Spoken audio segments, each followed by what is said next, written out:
Hi guys, I have acquired quite a few discovery sets lately and also some samples, loose samples, and I just thought I kind of want to get rid of them, and I thought I would just comment them before I get rid of them so I can kind of share my experiences with you before I do.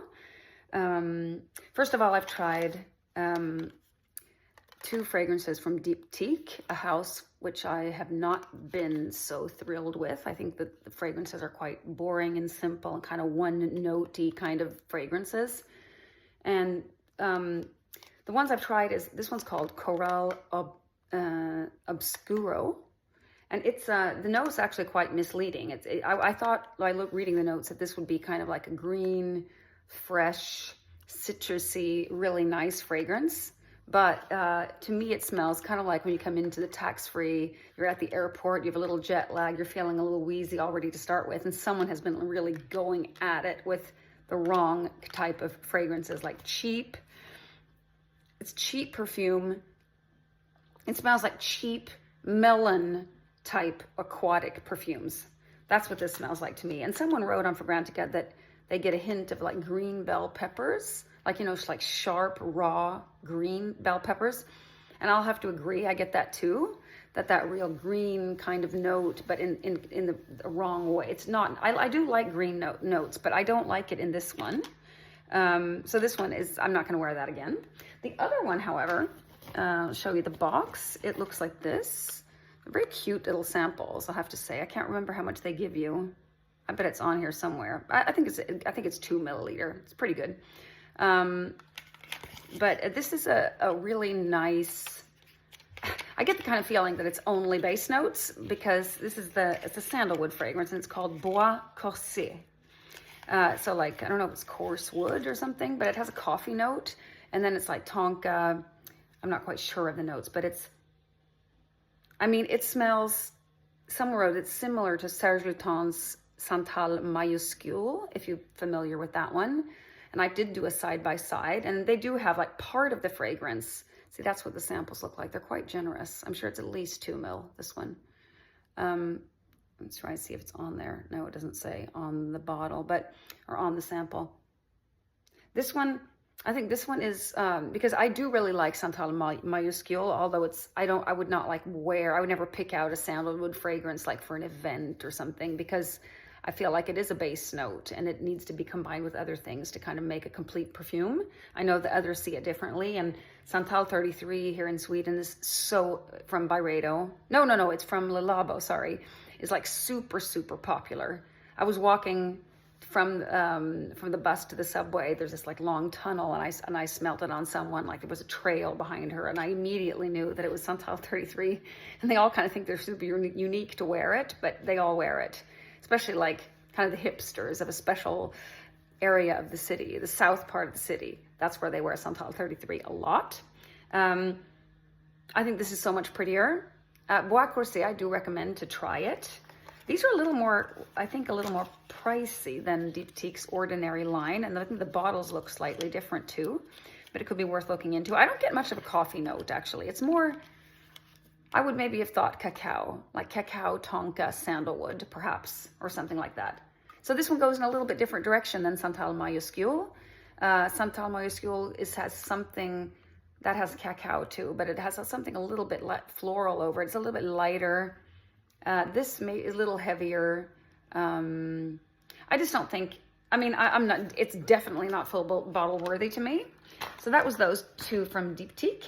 Then I have 3, this little trio little sample set from Sarah Baker, and it's called Peach Trilogy. So they're all created kind of around the note of peach, which happens to be a kind of a non-favorite of mine. So have that in mind. If you're a peach person, this might be something for you.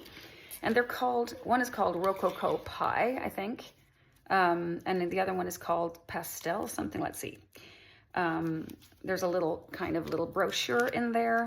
I have tried all of these. Rococo Pie, sandalwood and musks with, it's kind of a peach gourmand, kind of like a baked peach type fragrance.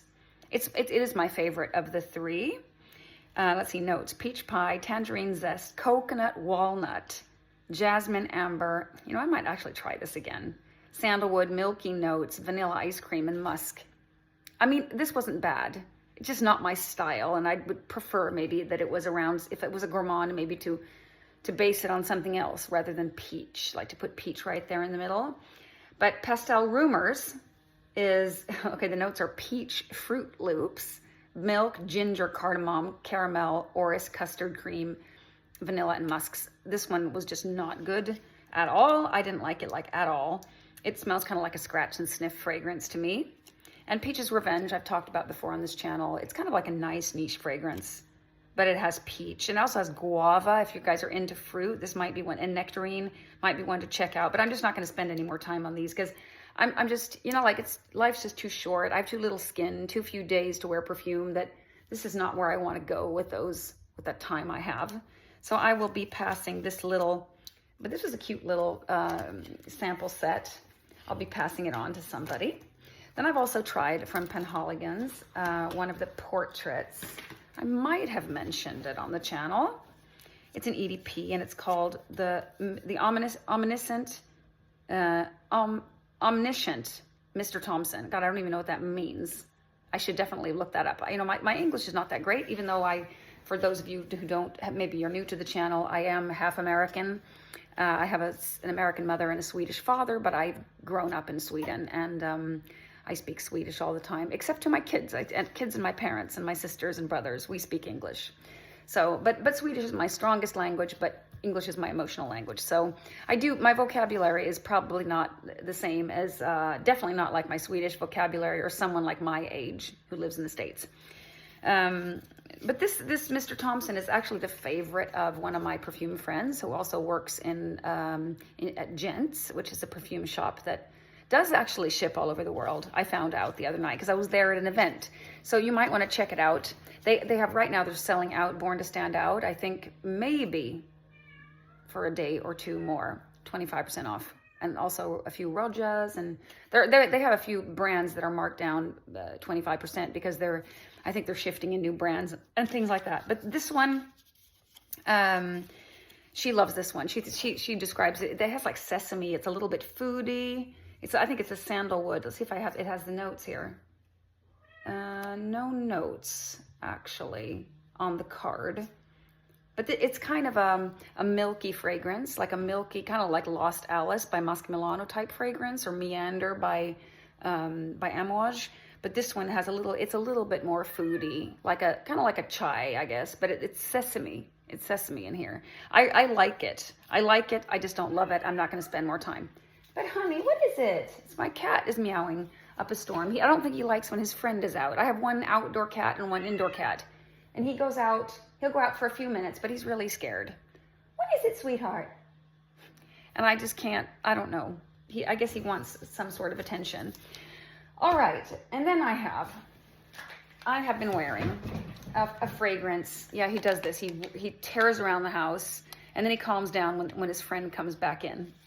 Jackson and Louie are my cats. This fragrance called Highlands by the house Botanicae. Maybe I did talk about this on the channel, did I? It's a tuberose with like a hay note, and it's really interesting. I've been wearing this, and it's been growing on me. It was kind of a love-hate. Definitely not ready to buy a bottle of it, but it's kind of one of those fragrances that I'm going to keep wearing it because I think it's interesting. Because I've been thinking about adding a tuberose to my collection, and I don't want a straight up tuberose like Dusson or Narcotic V or something. It should be something interesting, like an interesting tuberose if I add one. Then I talked about Funky Cherry already, I think, from Musicology. This is not yet launched. It's an extrait de parfum from Musicology. It's really strong. It's kind of a shampoo-ish like perfume, but in a way that's done really, really well. Although cherry is not my style of fragrance, I am going to keep wearing that. Then I have 3 discovery sets that I'd like to kind of pretty soon pass on because I just don't want to own too much, and I'd rather like move on to something that really is interesting to me. And one of them that I'm planning on getting rid of now, that I don't think it is not my house, is Lorenzo Pazzaglia. I think you pronounce it Pazzaglia, like you don't, it's Pazzaglia, but you don't hear the G, I think. And in this little cute little box, there are, but some of them are standing over here, 14 fragrances. I mean, they do have more fragrances than this, because I know that it's missing a few. And I'm going to swap it for another discovery set with someone. But I said I needed a few more days because I just kind of wanted to try a few of the fragrances again. And I'll just kind of let you know why I don't think this house is my thing and which ones that are my favorites among these, because it's not like they're all bad. But they're not a fragrance house where I feel like, oh, I think I need a full bottle of these. So there were 14 fragrances to go through. And just to kind of give you the price point, this is an Italian house, and the founder and the perfumer used to be a chef. So some of the fragrances have names like Carbonara, and I don't know, he kind of went from food to food into perfumery. And I think they've been on the market for a few years, and they sell their fragrances in a 28 milliliter size and a 50, which I think is great. And the 50 is, let's see, 145 euros.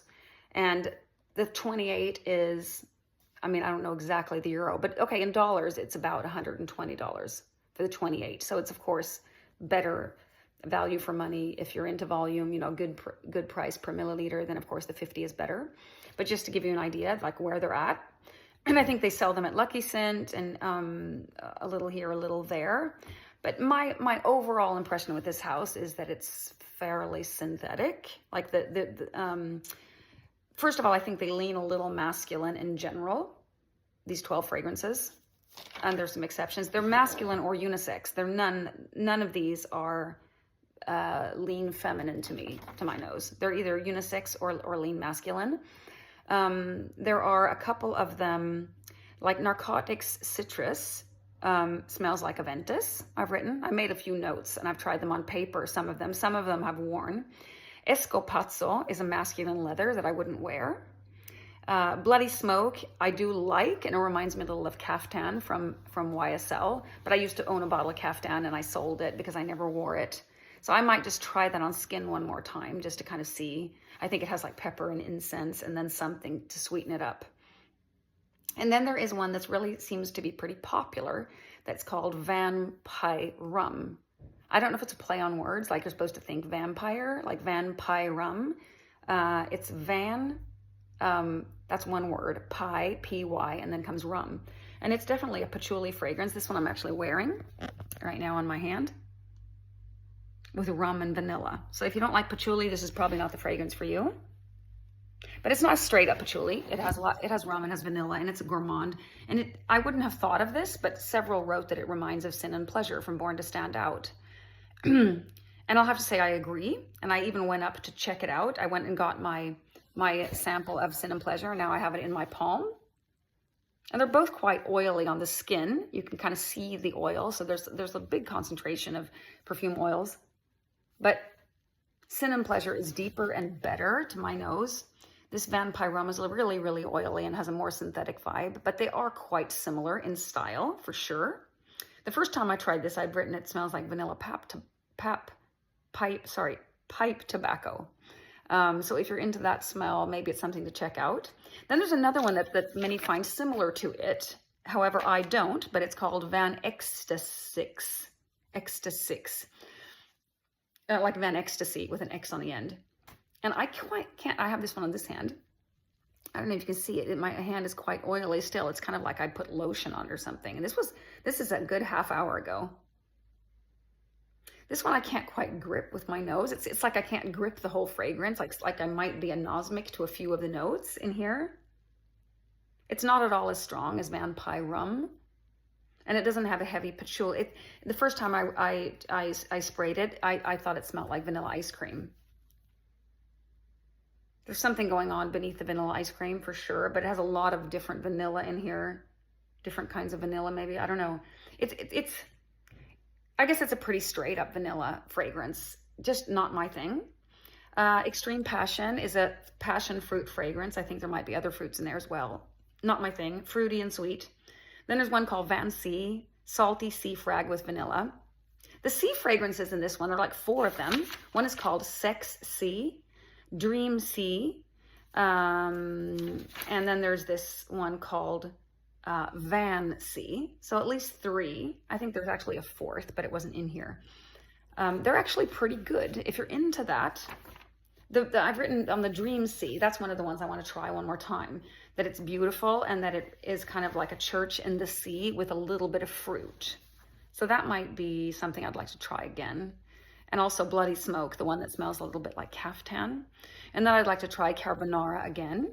The only thing it has in common with the pasta dish Carbonara is that it has lots of black pepper, but not too much. I don't love black pepper in fragrance. It's kind of an odd mix of notes.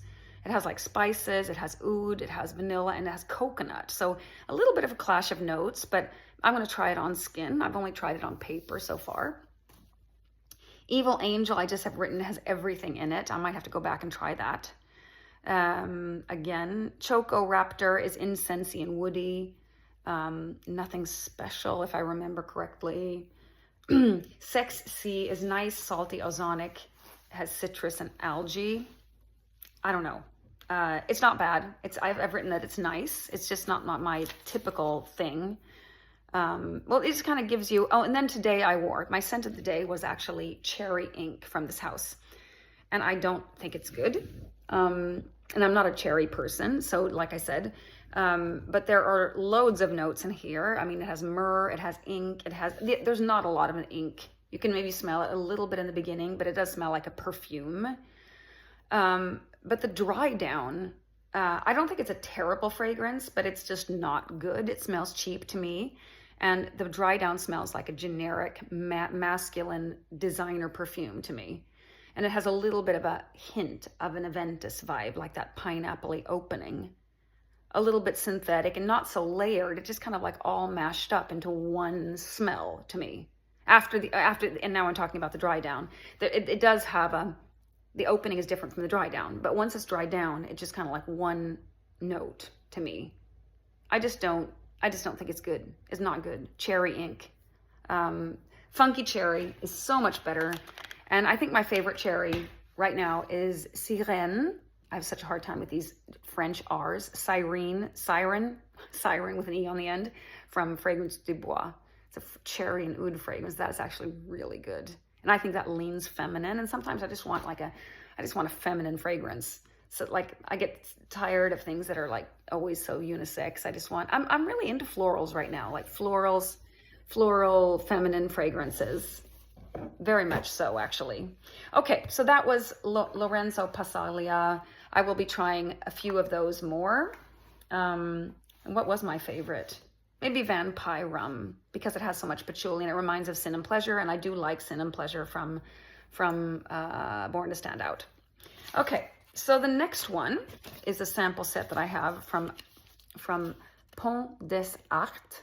It's Pont des Arts. That's how you.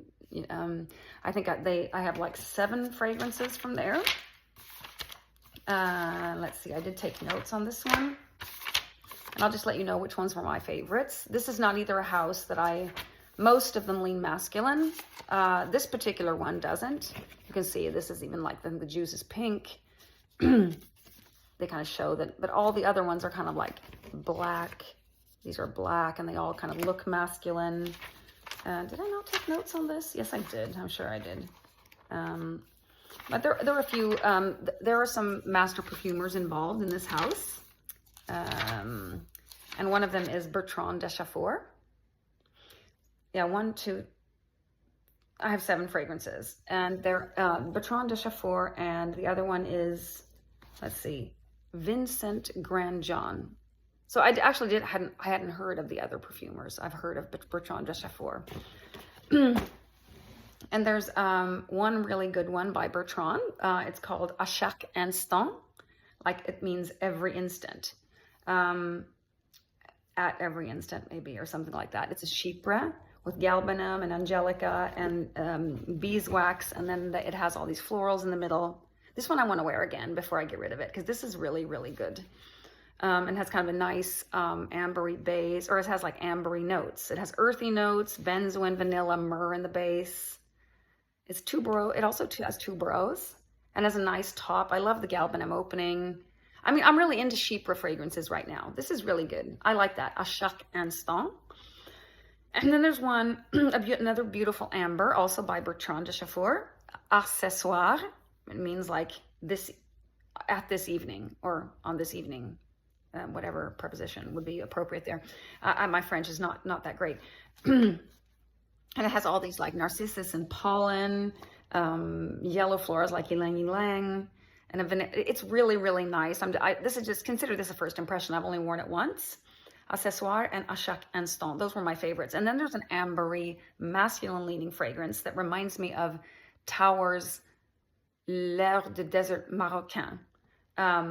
It's also by Bertrand de Chafour, and it's called Chucker.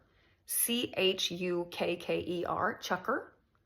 That's a beautiful and spicy kind of dry desert type fragrance. I probably will wear that again also before I pass this on. Then there's one called On s'était dit. On s'était. I'll put these in the comments so you can decipher my French. It's kind of a milky, woody fragrance like Meander from Amouage. Not super unique in any way. And then there's kind of a standard niche masculine fragrance by Bertrand de Chafour. It's called Next Tea. Tea spelled T-E-E. It's kind of a lavender cardamom standard masculine. I'm not going to spend more time. It's just not my cup of tea. It's not bad. It's just not that interesting. And then there's all these ones that I mentioned now, these 6. I forgot to mention Jardin des Avelines. That's the one that looks feminine. And it's kind of a floral, fruity with rose. Floral, fruity is not my favorite style of fragrance, especially not the fruits. I like the florals. And I don't mind rose anymore. I'm kind of warming up to rose. It's just not really, really special. I might try it one more time. But okay, so those 6. Next Tea, On s'était dit, Accessoire, À chaque instant, Jardin des Avelines, and Chucker. Those are all EDPs. And then there's one cologne, which is called Cologne Vendôme. It's an EDC. It's a kind of a masculine freshie. So I think this is a house that kind of leans masculine. And just to give you the price point, it's 150 euros for 50 ml. So not that bad. Not cheap and not terrible either. And then they do also have a 7.5, which is kind of like a travel size. That's a great size, I think. And 100 ml available. And I forgot to put the price. But I guess you get a rough idea about, they're kind of an average priced niche house. And then, God, I should have a glass of water when I talk. My throat gets really bothered when I talk too much. But there's one more house, and it is the house of Teo Cabanel, which I think I have 9 or 10 fragrances from that house. And I've also decided that this is not a house for me. So I guess I'm getting more and more kind of like, not like, I'm harder and harder to please, I think. The fragrances are not bad. I'd say they're very standard niche. So you're getting niche quality for sure. And I forgot to check the price point, but I think they're kind of about the same as the ones I just mentioned. I would guess $150 for 50 ml or so. Maybe slightly more. I'm not 100% sure, but maybe you guys have heard of Déjà Vu, I think would be the proper French pronunciation. Ooh la la, Café Cabanel, Oha, Encore, Cassar, Très French, Alahin, and Peau Salée. Those are the 9 fragrances. And I'll just kind of tell you which ones were my favorite. I'm not going to go into detail. My favorite is Café Cabanel. It's a really good, nice, milky, slightly buttery, heliotrope coffee fragrance with the caramel and tonka and cinnamon. It's really nice and easy to wear, gourmand. Created by Cécile Sorokian, who happens to be a perfumer that I often like. Not always, though. She's made a few that are kind of odd. That was my favorite. My least favorite is Oha. Have I talked about this before? It feels like I'm repeating myself. Have I talked about this? Teo Cabanel? No, now I remember. I was talking about, the reason I'm getting kind of a déjà vu experience is that I talked about the house, Le Jardin Retrouvé, in a video, in a recent video. And there my least favorite was also a heavy rose fragrance. That's what made me think of that. Because this is also a heavy rose fragrance. It's called Oha. And it has a rating on Fragrantica of 2.93, which is pretty low. It's an old lady kind of dry rose petals type of rose, like a really, really sweet one. And I don't like that one at all. Peau Salée is an interesting one. I've written here, it's a milky, figgy, mint or other fresh notes kind of fragrance with sandalwood and musk. And I get a hint of melon. And these are not the actual notes. That's what I got before I read the notes. Like there was some kind of mint and some kind of milky fig note going on. But the real notes are salt, coconut water. Coconut water. Frangipani, jasmine, mineral notes, driftwood. Does it say drift? Yeah, driftwood and tonka. So I thought that was a little bit interesting that I got a little bit of a, but I mean, I can see why like salt and coconut water gives kind of a milky vibe because coconut you kind of associate to milkiness. And then frangipani maybe, I don't know what's giving me that fig feeling, but anyway, I do like that one. I find it interesting. And Alahin is another fragrance that it's kind of a sweet yellow floral with a slightly metallic, maybe from violet. Let's see, it has no violet listed, but I've written that I get violet. It's really good. That I've written is really good. It's not like I would rush out and buy a bottle, but I'll probably wear it again. I'm not going to get rid of these just yet.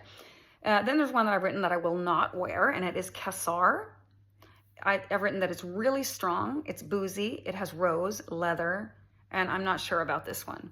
The real notes are citruses, saffron, nutmeg, cinnamon, leather, oud, labdanum, cedar, patchouli, and musk. And I've written also terrible opening, but the dry down is kind of nice, and that I don't get oud at all. So that might be helpful to you if you're looking for something along those lines. Then there's Ooh La La, which is a little bit milky, iris violet powder I've written. But the notes are hazelnut. See, somehow the notes here are just misleading to me. Hazelnut, saffron, orris, tobacco. Well, I guess the milkiness comes from the orris, perhaps, like it's a buttery, milky orris kind of thing, but sandalwood, tonka, white musk. It's a little bit sweet. It's a little designery to me, this one. A little boring, like I've smelled these kind of things 1,000 times before. And then, but nice. It's not bad. It's just that I'm just not so easily impressed anymore, I guess. The perfumer of this one is Patrice Revillard. And he has also made Patrice. I think it's a man's name. Déjà Vu. And it smells like a guirlande floral. The notes, I've written French perfumery, yellow floral, old school. But the notes are bubblegum, citron, like a bigger lemon type fruit, raspberry, iris, jasmine, sambac, orange blossom, white leather, and musk. So I don't get a bubblegum vibe from it, but I guess it is kind of a fun fragrance. A little old school. I think it's kind of a fluffy, I think I probably will wear Déjà Vu again. And I know it's popular. I mean, I've heard a lot of people talk about it, so maybe I should give it another chance. But overall, I don't think I'll be getting a single bottle from Teo Cabanel. So just to kind of sum this up, I don't think I need any bottles from Pont des Arts, from Lorenzo Pazzaglia, just so you should know what I mean if you want to Google it or something. Pazzaglia in Italian, I guess. And